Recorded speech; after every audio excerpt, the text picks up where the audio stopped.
Hello and welcome to part 2 of Queen Margaret series. If you haven't seen part 1, you're very welcome to check that one out. It should be somewhere. You could find it on my channel otherwise. And yeah, let's go. Right now we're going to look at Margaret's later life, her big political project, and her role in popular culture. Let's go. In June 1397, Margaret did her biggest political move ever in her career, and that would be something that would have lasting effects for centuries to come. She formed the Kalmar Union. Dramatic music. Powerful lords from Denmark, Norway and Sweden were summoned to Kalmar, a small coastal town in southern Sweden, by Margaret. And her ambition had brought fruit. The three kingdoms of Sweden, Norway and Denmark was to be united into a gigantic Scandinavian coalition, the Kalmar Union. Margaret and Eric made this grand entrance, and the festivities culminated in 15-year-old Eric being crowned and declared the Union king, with Margaret as his guardian.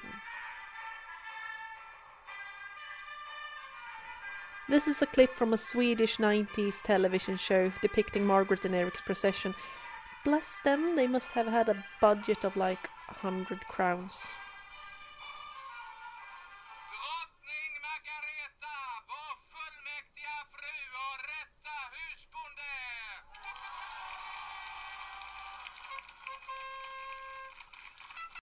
Now, Margaret had managed not only to gain control over these land masses, but also to have the aristocrats agree to form this union. I mean, there would still be 3 separate states with separate law systems, but you would have one single king, and that king would be Eric.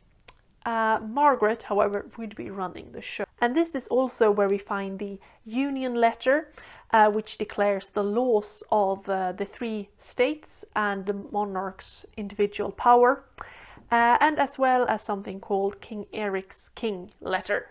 And the Union Letter is one of, if not the most controversial and discussed documents in Scandinavian medieval history. Because it says a lot of interesting things if you're into medieval political history. For example, that the 3 kingdoms will continue as a union with a single king even after Eric's death. But the thing is that the document doesn't look legit. I mean, it's definitely authentic, but it doesn't appear official. Look. It's written on paper instead of parchment, which is the go-to sturdy material that you would use for an important document such as this. And further, it lacks a lot of seals. Like, a lot. It's probably to be considered an outline that was rejected by one of the involved parties. However, that didn't stop Eric from waving it around when he came into some turmoil like 30 years later. But all wasn't well, because Albrecht had returned. He had been released by Margaret in 1395, and a year later, 1396, Albrecht managed to occupy the island of Gotland, you know, the same island that Margaret's father had occupied. And you might be wondering, how can a duchy this small really actually be a contender against a landmass this big as Scandinavia? And the answer is really in the population. We need to look at the population numbers, because population really declares how much tax you can collect as a ruler, and that will actually determine a lot of your wealth. In Margaret's time, the entirety of Scandinavia might have held about 1.5 million people. This whole thing, this whole landmass right here. And the biggest city would be Bergen in Norway, where you would have a population of about 10,000 people. And you can contrast that with any city basically on the continent where you would easily have a population of 25,000 people.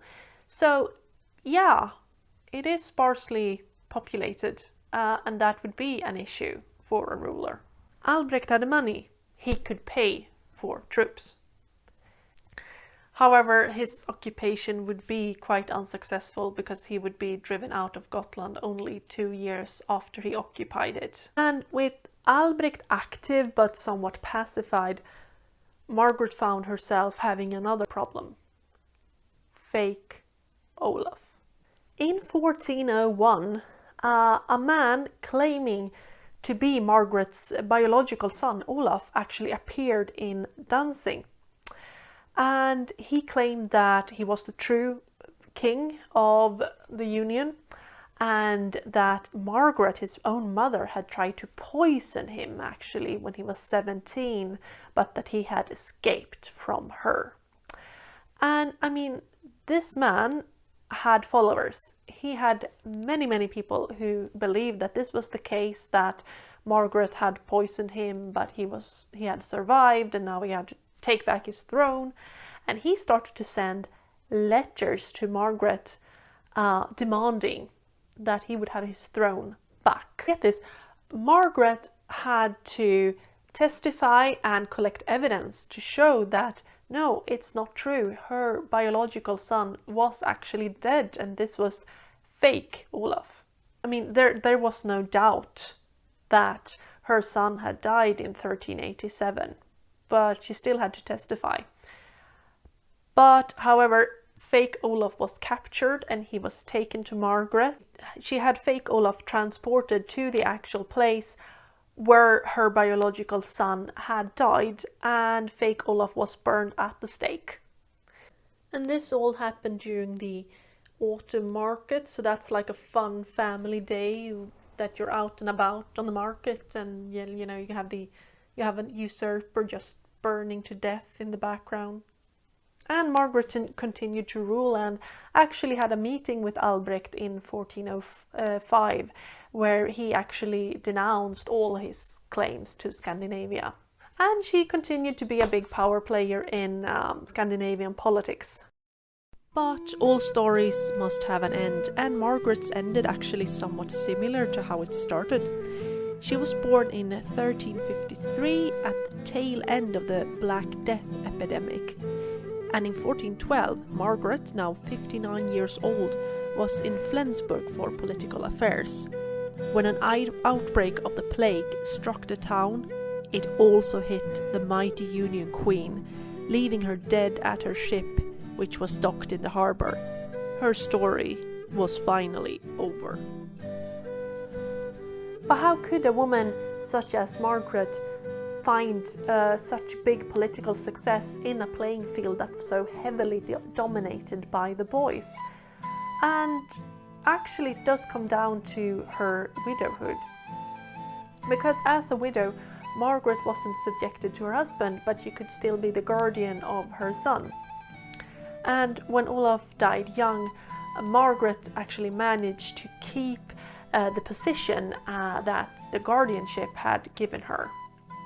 So in a way, yes, you can say that all of these personal tragedies that she endured actually led to her own rise as a political leader. And she never remarried, and she preferred to be the single widow and the guardian of Eric. Sorry, my stomach, it's lunchtime. And she was a very cunning politician, but she was never power hungry. She's usually not considered to be one of those rulers. She could be ruthless, but she could also be forgiving. Like, she had no problems having a meeting with Albrecht, and she had no problems making political deals with people like him. And that might actually also have helped her in her political career, that she could be quite pragmatic. Her creation, the Kalmar Union, remained until 1521, when Sweden and Finland broke free. But in a way it had longer lasting effects, as Denmark and Norway continued to be a union until 1814. This year, if I'm not mistaken, a feature film about the Queen is being planned by a Danish production company, with this lady playing Margaret. The film is supposed to be set during the early 1400s, so maybe we get to see a little bit of fake Olaf, or perhaps Albrecht. I hope that they will have a bigger budget though than this. And what was her connection to South Park? Well, do you remember a few seasons ago when they had this troll storyline going with the Danish troll hunters? Yeah? Then the Danish and Denmark had a theme song. And that theme song, it's an actual song, and it's from a Danish Christmas children's television show. And it is actually sung by Margret.